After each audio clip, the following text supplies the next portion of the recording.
Hello everyone, welcome to Break Age Barriers. If this is your first time here, my name is Blessing. You can also call me Lady B. Again, straight to the question. What is feminism and what is being a woman? Where do these two meet? Is there a meeting point or none at all? Being a woman is one. Is one in that what makes you a woman or what makes a woman is the physical attributes, like the composition of the physical body, and of course the maturity of the physical body, because it's one to be a female, it's another to be a woman. A woman is the matured physical woman as opposed to the young girl, and this is different from being a mother. Can any woman be a mother without actually having her own biological children? The answer can be yes, and for some the answer can be no, depending on how you look at it. The answer can be yes in that a woman can be a mother because she's got the physical composition of nurturing, of caring, of providing and protecting a baby or an embryo. And listen to this, I said physical composition. That's the nature of the woman. But it's another thing if this woman is ready to manifest and put in practice all of this composition. Does she have the mental well-being to be able to rise up to these giftings, or shall I say the physical composition of being a woman and at the same time being a mother, even to a non-biological child or children?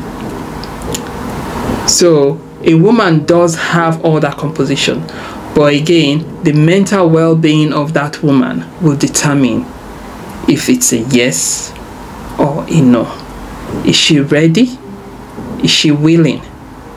It's not just having that physical composition that makes a woman to be able to manifest being a mother, because there are some women who actually go through the process of motherhood, like being pregnant and being able to bear that child or children, but at the same time not having that mental well-being to carry through that responsibility. It's a great responsibility to be a mother. It comes with great sacrifice. So of course a woman, if she's willing and she's in that position mentally to be a mother without necessarily going through it biologically. Coming back to feminism and womanhood, what makes a woman a feminist is being able to stand up against societal pressure, against societal expectation, sidelining of that particular woman. So being a woman can presumptuously be termed as the first before feminism, or should it be that feminism comes before being a woman? You have to be a woman first. The experience of a woman determines if that woman wants to embrace feminism, and the extent at which feminism has been and still being interpreted is really taking a completely different toll, because this feminism is somewhat being used as a tool by some women, or shall I say few women, to oppress. And that's like saying, oh, the woman has been oppressed, now the woman is rising up to stand up against oppression, but also doing the same thing that was done to her. Shouldn't it be that the woman is able to rise up as a woman, stand up against being treated unjustly or being oppressed, and to be able to bring that nuance between the female and the male gender? So it should be more about complementing one another rather than the word equal, because we do have nuances physically and mentally. The way men think is somewhat different from the way women think. The way women view the world is somewhat different from the way men do. So when we say we are bringing the woman to an equal level with the man, does this mean in terms of composition? Does this mean in terms of economics? Does this mean in terms of the mentality of the man and the woman? Can it actually be on an equal level? It's a question, especially when it's got to do with different responsibilities. It's like, for example, and I'm saying for example, when you take two children, you take two children. As a parent, the interest of that parent is to be able to treat these two children in a way that one does not feel less loved or cared for than the other. But again, when we look at these two children, you see that the two children are not and cannot be the same.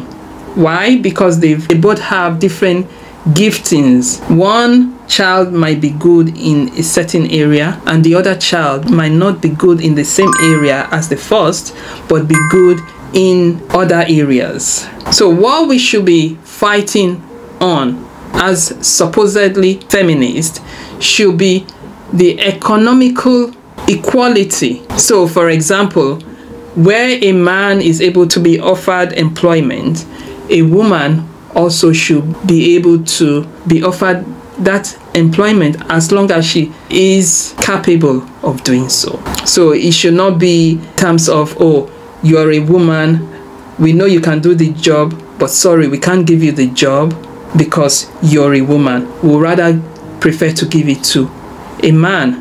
That's where feminists should come in. That's what feminists should fight for.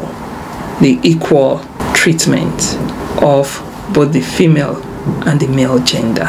So if these few feminists who are against men begin to rise up against men, will that not be hypocritical?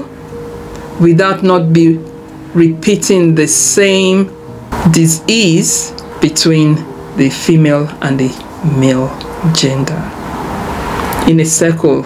And this is where some of these African countries are not embracing feminism in its entirety because of the demeaning value it's bringing to the society by way of wanting to oppress the male gender, which some men do rise up against or condemn. The African culture still protects the fact that the female is a woman first, a woman to be protected, a woman to be provided for, just like her womb was the provider and the protector of the embryo when it was initially formed in the womb. So the African society, the African culture promotes the fact that women generally are meant to be protected. It's a circle, you see, that the woman has been able to give provision and protection for the children, especially when they were in the womb of that woman. So this is a circle of thanksgiving. It's the man saying to the woman, thank you for doing that for me when I was little, when I was an embryo, when I was a baby, when I was a child. Now is my turn, woman, to protect you. Now is my turn, woman, to provide for you. Now is my turn, woman, to stand up for you and make sure you have enough for your well-being, while you're manifesting the place of being a woman in society, being a mother. And a mother not just because you have a biological child or children, but even as so you manifest in society by the nurturing effect you give to society, by the nurturing effect you bring to the community at large. The men are saying, we are here to protect you. We are here that we protect you so you are able to effectively continue to manifest your place as a nurturer, as an incubating human, as a life giver. We are here to protect you. That's our place as a man. That's our place as lovers. That's our place by way of saying, thank you, woman. Let's take it from where you stopped by giving us life. This is the belief, African spirituality. This is the belief that still persists in the African culture today. But because some men are not in full understanding of this, and because this belief has been further infiltrated by some religious belief, the woman, unfortunately, in some locations are still being oppressed. And that's why there's a rise in feminism. Thank you very much for listening and watching. Hope to see you soon. Take care now. Bye.